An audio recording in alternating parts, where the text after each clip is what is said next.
welcome back to Making Money Make Sense with Tola. I am your host, Tola. On my channel, we talk about all things personal finance, and right now you're in the middle of my investment series. So in the first video, I taught you how to invest using Cash App. The next video, I taught you about bonds.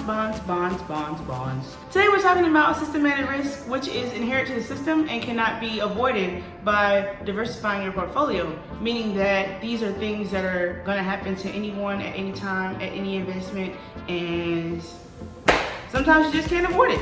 So let's talk about risk. Risk is uncertainty. And as it relates to investing, you take on the risk that your actual return is going to be different than your expected return, and that can work in both directions. You can invest a lot of money and get a little bit return, or you can invest a lot of money and get a whole lot more money back. It depends on the market and a lot of other variables. As your risk goes up, your expected return goes up, and as your risk goes down, then your expected return goes down. Your expected return is higher when you take on more risk because you're getting paid more money to take on greater risk, and you will be paid less money to take on less risk. So let's jump into our systematic risks.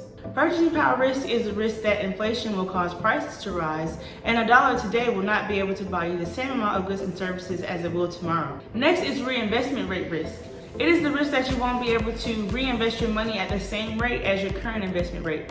So for example, if I invest $5 in Apple and it's giving me a 10% return, if I pull my money out of Apple, then there's no guarantee that I'm going to be able to invest in something else with the same rate of return. Next is interest rate risk.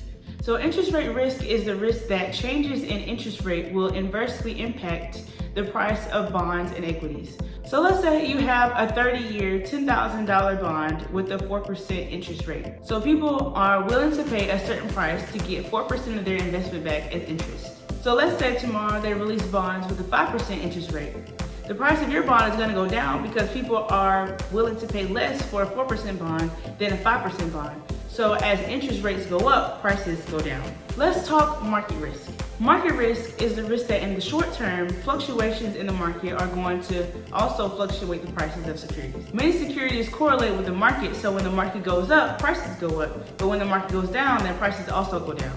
This is the general risk that most investors take because, what can you do? It's a systematic risk. Last but not least, exchange rate risk is the risk that international investments and domestic companies that import and export are subject to changes between the price of a dollar and foreign currencies.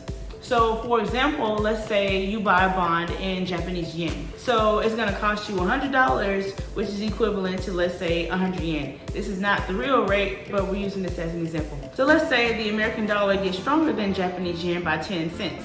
That same 100 US dollars is gonna be now worth 90 cents in Japanese yen, and vice versa. So just to recap, we went over 5 systematic risks. So the first is purchasing power risk, which will cause your dollar to be worth more today than it will tomorrow because of inflation. Interest rate risk is the risk that interest rate will inversely affect the price of your equities and bonds. Interest rates go up, then the price of current securities will go down. Market risk is the risk that securities are going to move in the same direction as the market. So when the market goes up, then prices go up. When the market goes down, then prices will also go down. Last but not least, exchange rate risk is the risk that the price of your dollar here is not going to be the same price as it is elsewhere. Last week we talked about bonds, and the week before that we talked about how to invest using Cash App. I definitely encourage you to go check those out. They're really important. You can learn more about me by watching my About Me video, which is right here. If you'd like to learn more about how to fix your credit, I got you right here. If you missed my credit series and you're interested in learning how to fix your credit, then go right here.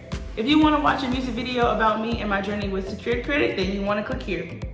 Thank you so much for watching again, and I'll see you next week.